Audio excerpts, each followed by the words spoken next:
So guys, I have come across to Goodwood today. I'll insert some footage of me passing the factory. Couldn't go in, unfortunately, I haven't ordered a new car. But behind me is a wonderful scene of the South Downs all around Goodwood. Behind me over here is Goodwood Racecourse, where they have some of the best horse racing going. And my car is currently parked in quite a busy car park actually. But I just wanted to show you just quite how beautiful the British countryside is. If I wander back to the car, and I'm going to walk you through the reasons why I think a Rolls Royce is worth the money. Because how much better is it than a mass-produced car? I mean, some of the elements on it are mass-produced. But what are the things that make a Rolls Royce a Rolls Royce? What are the things that mean that they can charge £300,000 for a car when other manufacturers can only charge 30? So one of the reasons that I think a Rolls Royce is worth the money is all this wood. This is all solid wood, and everything is supremely well matched. Look at the grain running through this wood. It is perfectly matched onto this piece here, and likewise onto this piece here. Now, all those pieces of wood need selecting. The craftsmen need to make that wood. They need to machine it and polish it and varnish it to a really high standard. And then when you get a join, if I can just show you without the reflection, it's a really bright day, so it's quite difficult. But can you see that join that runs down there? That join there is perfectly mirrored, the two pieces of wood. So the piece of wood used is not long enough, so they're using a piece there and a piece here, but exactly mirrored. So you get a perfect finish, as you do down here. There's a join running through that knot and up here. And it is just impeccably well finished. If I show you in my door panel as well, it is finished there, but again, mirrored, so that it looks like it's meant to be. All of the leather in this car is hand selected. It's not from cows, it's from bulls. It's a bull's hide, and it is from cattle that are kept in fields without barbed wire fences. Now, if you say, let's see how much leather there is available in the world, there's quite a lot. And as soon as you start reducing the amount of cows or hides that are available to you, suddenly the cost goes up. But look at the quilting, the way it is perfectly stitched. And I don't know what Rolls-Royce pay their staff, but even if it's £50,000 a year, £1,000 a week, as a skilled craftsman for either the wood or the leather, you know, this isn't 5 minutes work, this is weeks of work. So I can quite understand that Rolls-Royce may need to charge an appropriate amount of money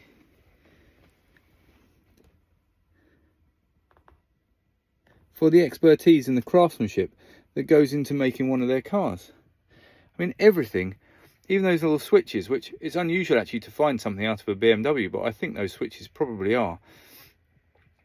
But all of it is perfectly aligned. Look at that piece of wood just mirrored on top. Now, my little drawer underneath is misaligned, and that is one of the little problems that I need to sort out in this car. It should be absolutely flush, and a bit of jiggery pokery, you can get it to be flush, but it's just not quite catching right. And over there is the onboard CD player. Now the car needs a good clean, good hoover. As you've seen, I have been using it, so I'm not surprised it's absolutely filthy. But I just wanted to let you know what the things are that make this car worth the money. I mean, even with the door handles, these are all leather lined. The glove box, look at the wood. This wood is 21 years old. There's another little niggle. Look, that glove box shouldn't be sitting like that. It should be absolutely flush. So there's just a little adjustment on a hinge to do on that one as well. But for a 21-year-old car, I don't think you can get better than that. If I show you down here as well, this is where the iDrive system pops out. Look at the chrome. It just pops away nice and neatly. All the wood is perfectly mirrored. Wherever they need to put a seam, it's perfectly mirrored. All the chrome and everything in there needs a little clean as well. Oh, one thing I have noticed is this car needs a clean. The dual zone, or should I say quad zone climate control, just in the front, and this is the same in the back, because actually sometimes you need warmer feet and a slightly cooler top half, because it's not to say the whole car is the same temperature. So they have allowed for this. You can adjust your feet and you can adjust your upper body, and it's quite a warm day, so I have it there, but I've only got it on low. I've got my own one on medium, but you can barely hear it. And what a great thing, you haven't got 1, 2, 3, 4, 5 on the fan speed. It is literally off, low, medium, high or max. It's hot and cold. It's dead simple. The build quality and the way they have done this car isn't technology, it isn't complex, it is just simplistic. Now I will go through, I said about the niggle over there with that glove box, and you can see in my radio display, there are some little issues with this car that need sorting out. But for a 21-year-old car, it is absolutely superb. And the other thing, nothing in this car is plastic. This is leather lined. This up here is all the same leather, the same sort of hides as you've seen in the rest of the car. All of these are stainless steel. All of these vents are proper pieces of metal, machined from one billet of steel, I understand, or billet of aluminium. It is solid. There's nothing about it that is plastic. The other thing is, actually, I've got the engine off, so it's quieter for me to record, but these little things here which close and open the vents behind, it's not a push this in and a bit of plastic moves across. There's a motor that sits behind there that actually closes the vent. So it's not... Can you hear that? Now the engine is off, so it was closing quite slowly. But that is, listen.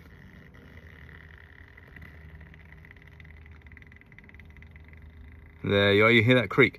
That is a little motor behind there closing the vent or opening the vent. So it's not as if there's a little bit of plastic behind there and it's a BMW part that is rebranded as Rolls-Royce. All this is Rolls-Royce. All this is proper pieces of metal. Next, I think I'll show you the Spirit of Ecstasy. Look at this. I mean, this, I'm doing a video about the new Rolls-Royce Bespoke Collection Edition coming out, which is all around celebrating 120 years of the Spirit of Ecstasy. Now that is, I'm sure it's machined, I'm sure it's from or cast, but that is one solid piece of metal, as is the grille. And look, with my daily driving and giving you the videos, it's got a fair few flies on the front of it now. But all of this are pieces of metal. And look at this, look how large these wheels are. How absolutely filthy it's got, doing probably about 350 miles so far. Those brake calipers are really pounding the pads to stop the car. And all my tyres are Goodyear Rolls-Royce recommended proper tyres for the car. And these wheel centres, I need to get this re-chromed, or maybe someone could tell me if I could do something with this in the comments. But it is it's deteriorating. But look, the RR stays one way and always stays that way. As we come around the back, it is so long, we have to have these rear reflectors, and everything about the car is just massive. These cars actually can be easily written off if they have a rear impact, because this panel here, you'll see, doesn't have a brake in it. It goes all the way up, all the way over. So it starts at the back, goes all the way up, all the way over the roofline, sorry, my finger's blurring it, and all the way down to here. So it means that is one piece of aluminium, I think, that is that's made. So any impact at the rear, so if all of a sudden you get hit here, well, actually you can't necessarily replace the rear quarter panel because it actually forms part of the roof and part of the structural rigidity of the car. And just to show you, if I go back inside just for a second, if we come up to the lights, all these switches are nice chrome switches, a little illumination to say that you've opened the boot, or the trunk as you call it in America. The other thing I have here is lift. So Rolls-Royce understand that you might be taking your car across a muddy field, or you might be in somewhere like India with unmade roads. Now excuse my cables in the back here, that's all my charging. I do charge the car, but I mean, we've got a beautiful carpet in the back. Just this is the boot, and I've taken off the strip. There is a nice chrome strip that goes across the back there, and I've taken it off currently. I don't know if it's in, no, I've got it in the garage at home that sits across there, only because I wanted to get to the batteries the other day. But look, they've even thought of charging. So this is the electric panel. Down here, unscrew this. You've got a special Rolls-Royce connector that you can then plug into the wall, and your battery never goes flat, because they understand that not everybody will be driving their Rolls-Royce every single day, although you can. Even the hooks, you can take that out of the way. All these hooks, solid pieces of metal, really, really solid. All the little tabs, everything is leather. Nice thick carpet. Now, as I say, this is an early car, so I don't even have a power boot on this. And then, of course, for the rear occupants, we have these umbrellas. Now, an umbrella from Rolls-Royce, one of these is around about £600 or £700. So what's that? Approaching $1,000 for an umbrella. I think if you had to buy it in America, it would be more. But look at these, look, that my finger disappears into the depth of these rugs. You cannot see, there's my fingernail. There is no longer a fingernail. All the ventilation at the back, it's all chrome, it's all nicely done. Again, you've got all your climate control for the rear. And then, I mean, they're electric on the new ones, but look at that piece of wood. Someone has crafted that, and all of this solid pieces of metal supporting it, surrounded by leather handhold up here, leather handhold for the door, surrounded by wood, surrounded by chrome, surrounded by more leather, different type of leather. Not quite sure what that is. I'm sure someone might better tell me. But it's a different hide running down the door there, which I presume is to make it a bit more robust rather than this fine leather on top.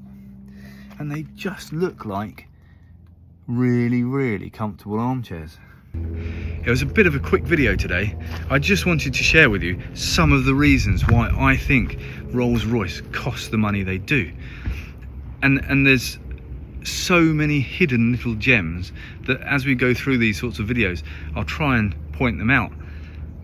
And it's not just that. Yeah, we've got a 6.75 litre V12 under this bonnet, and on a hot day it is also producing some heat.